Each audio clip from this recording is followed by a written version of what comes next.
শেখ হাসিনাকে বাংলাদেশে ফেরত দিতে চায় ভারত। তার আগে ঢাকাকে মানতে হবে একাধিক শর্ত। দেশে ফিরলে তাকে করা যাবে না আটক কিংবা নজরবন্দি, প্রত্যাহার করতে হবে সব মামলা। এমনকি তিনি থাকবেন সরকারি বাসভবন যমুনায়। প্রধানকে নাকি এমন সব শর্তের বার্তা দিয়ে ঢাকায় পাঠিয়েছিল দিল্লি। ভারতীয় এনকেটিভি বাংলার এক প্রতিবেদনে তুলে ধরা হয়েছে এসব চাঞ্চল্যকর তথ্য। সূত্রের বরাতে প্রতিবেদনটিতে বলা হয়েছে, শর্ত সাপেক্ষে শেখ হাসিনাকে ঢাকায় ফেরাতে চায় ভারত। শর্ত অনুযায়ী দেশে ফিরলে কোনো মামলায় শেখ হাসিনাকে গ্রেপ্তার করা যাবে না, রাখা যাবে না নজরবন্দিও। থাকবেন যমুনায় এবং আওয়ামী লীগের উপর নিষেধাজ্ঞা তুলে নিয়ে স্বাধীনভাবে তাকে পরিচালনা করতে দিতে হবে দলের কার্যক্রম। এসব শর্তের বিনিময়ে বাংলাদেশকে দ্বিপাক্ষিক সহযোগিতার প্রতিশ্রুতি দিয়েছে ভারত। এনকেটিভির দাবি, গত 2 দশকে কোনো প্রধানের ঢাকা সফরের নজির নেই। শেখ হাসিনার সম্ভাব্য দেশে ফেরার আগে ভারত নাকি তাকে শর্তের বার্তা দিয়ে ঢাকায় পাঠিয়েছিল। একই দাবি করেছেন ভারত বাংলাদেশের কয়েকজন রাজনৈতিক বিশ্লেষক। তাদের দাবি, আওয়ামী লীগ সহ সব দলের অংশগ্রহণে মধ্যবর্তী জাতীয় নির্বাচনের দাবিও জানিয়েছে ভারত। এমনকি এসএসএফ এর নিরাপত্তা দেওয়ার দাবি প্রধান পরাগ জৈনের সাম্প্রতিক ঢাকা সফরের সময় তোলা হয়েছে বলে দাবি ভারতীয় গণমাধ্যমের।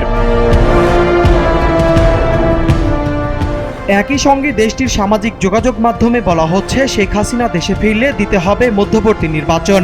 সেই নির্বাচনে আওয়ামী লীগ অংশ নিয়ে প্রকৃত বিরোধী দল হয়ে ভূমিকা পালন করবে এবং ক্ষমতায় পুনরায় বিএনপিকে আনতে ভারত সর্বাত্মক চেষ্টা করবে। অর্থাৎ দেশের নির্বাচনে জনগণ কাকে নির্বাচিত করবে তা নিয়ে অতীতে সুজাতা সিংয়ের ফর্মুলা বাস্তবায়ন থেকে ভারত অবস্থান বদলায়নি, এমন বক্তব্যও সামাজিক যোগাযোগ মাধ্যমে ভেসে বেড়াচ্ছে। যুক্তরাষ্ট্রে অবস্থানকারী বাংলাদেশি অবসরপ্রাপ্ত কর্নেল মুস্তাফিজুর রহমান এক বিদেশি গণমাধ্যমে বলেছেন, পরাগ জৈন ঢাকায় এসে দাবি করেছেন, শেখ হাসিনার বিরুদ্ধে থাকা সব মামলা বাতিল ও বিচার করতে হলে নতুন মামলা করতে হবে। একই সঙ্গে সাকিব আল হাসান ও মহিবুল হাসান চৌধুরী নওফিলের বাড়িতে হামলা, অগ্নিসংযোগে জড়িতদের বিচারও ভারতের তরফ থেকে দাবি করা হয়েছে। তবে ঢাকার সরকার বলছে, প্রধানের সফর ছিল একটি রুটিন প্রক্রিয়া। ডিজিএফআই কর্মকর্তারাও ভারত সফর করেন। তাহলে আসল সত্যটা কি? একদিকে ভারতীয় গণমাধ্যমের দাবি, শেখ হাসিনাকে ফেরাতে শর্ত দিয়েছে দিল্লি।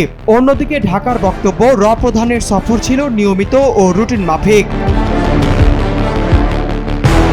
দুই বক্তব্যের মাঝখানে তৈরি হচ্ছে এমন এক রহস্য, যার কেন্দ্রে রয়েছেন বাংলাদেশের সাবেক প্রধানমন্ত্রী শেখ হাসিনা। আর সেই বক্তব্যের সবচেয়ে গুরুত্বপূর্ণ অংশ শর্তগুলো। কারণ দাবি করা হচ্ছে, শেখ হাসিনা বাংলাদেশে ফিরবেন, কিন্তু দেশে ফিরেই তাকে আইনের মুখোমুখি হতে হবে না। তবে ভারতীয় সব উস্কানি পেছনে ফেলে শেখ হাসিনার দেশে ফেরা এবং বিচারের বিষয়ে অনড় বাংলাদেশ সরকার। সরকারের পক্ষ থেকে বারবার বলা হয়েছে, ডিসেম্বরে হাসিনা নিজ উদ্যোগে দেশে ফিরলে তাকে আইন অনুযায়ী বিচারের মুখোমুখি করা হবে, তাকে পূর্ণ নিরাপত্তা দেওয়া হবে। আবার এমন কথাও বলা হয়েছে, বিমানবন্দর থেকেই তাকে আটক করা হবে।